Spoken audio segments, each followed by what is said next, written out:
नमस्ते। आज हम अनुलोम विलोम प्राणायाम करना सीखेंगे और साथ ही इस प्राणायाम से होने वाले लाभ और इस प्राणायाम को करते समय किन बातों का ध्यान आपको रखना है वो भी मैं आपको बताऊंगी। सबसे पहले जानते हैं कि किस आसन में बैठकर आपको ये प्राणायाम करना है। तो अनुलोम विलोम प्राणायाम करने के लिए आप सबसे आसान आसन सुखासन में बैठ जाइए। यदि आपको सुखासन में बैठने में कोई समस्या है, कोई प्रॉब्लम है, तो आप चेयर में बैठकर भी ये प्राणायाम कर सकते हैं। ध्यान रखिए कि जिस भी आसन में आप बैठें अपनी कमर सीधी रखें। अब अपने दाएं हाथ को दाएं घुटने के ऊपर ज्ञान मुद्रा में या फिर चिन्ह मुद्रा में रख दें और बाएं हाथ की तर्जनी और मध्यमा उंगली को हथेली की तरफ फोल्ड करें और बाकी की तीनों उंगलियां सीधी रहेंगी। अब अपने हाथ की पोजीशन इस तरह से रखें, आपकी हथेलियां आपकी फेस की तरफ रहेंगी। ठीक है। आप इन तर्जनी और मध्यमा को अपने भूमध्य पर भी इस तरह से रख सकते हैं और फोल्ड भी रख सकते हैं, जैसा आपको ठीक लगे आप उस तरह से करें। अब सबसे ज़रूरी बात कि अनुलोम विलोम प्राणायाम हमेशा बाईं नाक से शुरू करते हैं और बाईं नाक पर ही इसे ख़त्म किया जाता है। तो अपने हाथ की पोजीशन इस तरह से रख लें, एक लंबा गहरा श्वास लें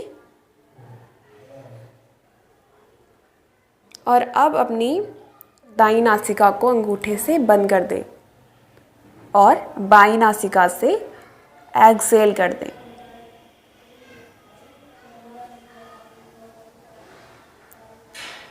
फिर अपनी बाईं नासिका से सांस अंदर लें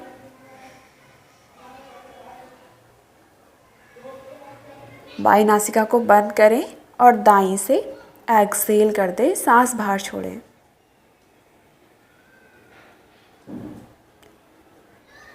फिर दाईं नासिका से इनहेल करें और बाईं से सांस बाहर छोड़ें, एक्सहेल करें। Inhale,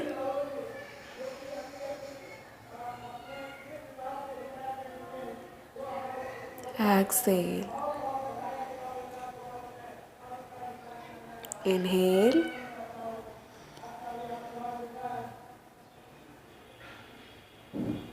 exhale. आंखें बंद रखें और पूरा ध्यान सांसों पर लगाएं।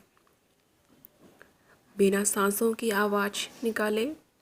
धीरे धीरे सांस अंदर लें, लंबा गहरा सांस लें और धीरे धीरे सांस बाहर छोड़ें।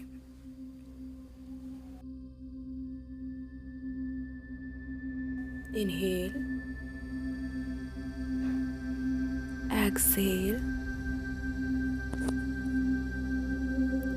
अपनी दाईं नासिका से सांस अंदर लें और बाईं से सांस बाहर छोड़ें। बाईं से सांस अंदर लें और दाईं नासिका से सांस बाहर छोड़ें।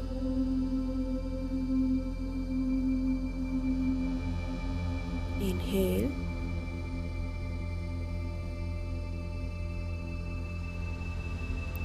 Exhale,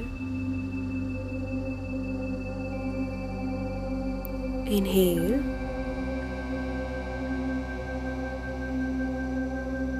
exhale,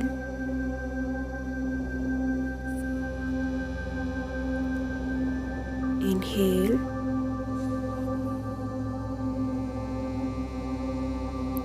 exhale,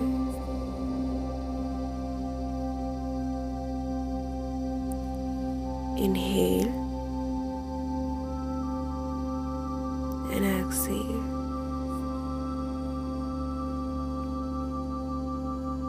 Inhale, exhale,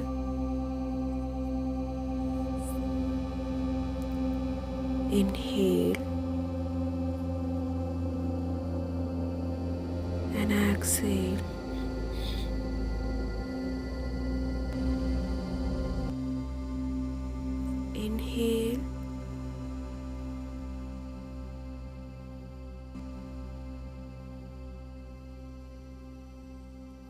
and exhale.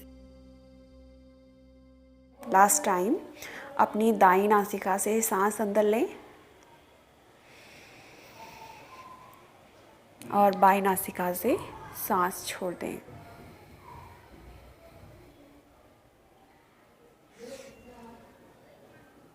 धीरे से अपनी आंखें खोलें। इस तरह से आपको इस प्राणायाम का अभ्यास करना है। अब जानते हैं इस प्राणायाम के लाभ। अनुलोम विलोम प्राणायाम के वैसे तो बहुत सारे लाभ हैं। मैं आपको कुछ ही इसके मेन बेनिफिट्स बताऊंगी। अनुलोम विलोम प्राणायाम आपके फेफड़ों पर सबसे ज़्यादा असर डालता है। ये प्राणायाम आपके फेफड़ों में जो भी विषैली गैसें हैं या टॉक्सिन्स हैं उन्हें बाहर निकालने का काम करता है।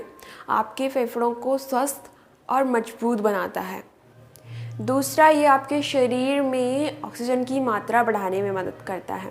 इसके अलावा ये शरीर में 72,000 नाड़ियों को शुद्ध करने में मदद करता है। इस प्राणायाम को करने से आपका हाई ब्लड प्रेशर कंट्रोल रहता है और जिन लोगों को स्वास्थ्य संबंधित कोई भी समस्या है उन लोगों के लिए ये प्राणायाम बहुत लाभकारी रहता है। अनुलोम विलोम प्राणायाम को रोज़ 10 से 15 मिनट करने से आपके मस्तिष्क में ब्लड सर्कुलेशन बहुत इम्प्रूव हो जाता है, जिससे कि आपको यदि कोई स्ट्रेस ये आपका स्ट्रेस रिलीफ करता है और आपके ब्रेन को स्वस्थ रखता है। ये इसके कुछ लाभ थे। अब इस प्राणायाम को करते समय कुछ सावधानियों का ध्यान भी आपको रखना है, जैसे कि प्राणायाम का अभ्यास हमेशा खाली पेट करना है या फिर खाना खाने के 3 से 4 घंटे बाद ही आपको प्राणायाम का अभ्यास करना है। दूसरा, आपको प्राणायाम करते समय अपने सांसों पर ध्यान रखना है। आपकी सांसों की आवाज़ बाहर नहीं आनी चाहिए। आपको सांसें बहुत धीरे धीरे लेनी है और गहरी सांसें लेनी है। और यदि अगर आप बिगनर हैं, अभी प्राणायाम स्टार्ट कर रहे हैं, तो आप बहुत ज़्यादा देर तक नहीं करेंगे। आप सिर्फ 2 मिनट से इसका अभ्यास शुरू करें। और यदि आपको प्राणायाम करते समय कोई थकान महसूस हो रही है तो अपने प्राणायाम को वहाँ पर ही विराम दें और आराम करें और फिर दूसरे दिन इसका अभ्यास पुनः करें। ये था हमारा अनुलोम विलोम प्राणायाम, इसके लाभ और सावधानियाँ। उम्मीद है आपको ये वीडियो पसंद आया होगा और ये आपको मदद करेगा। लाइक शेयर करना ना भूलें। अगर आपने सब्सक्राइब नहीं किया है तो ज़रूर सब्सक्राइब कर लें। अगले वीडियो में फिर मिलेंगे अगले टॉपिक पे। तब तक के लिए नमस्ते।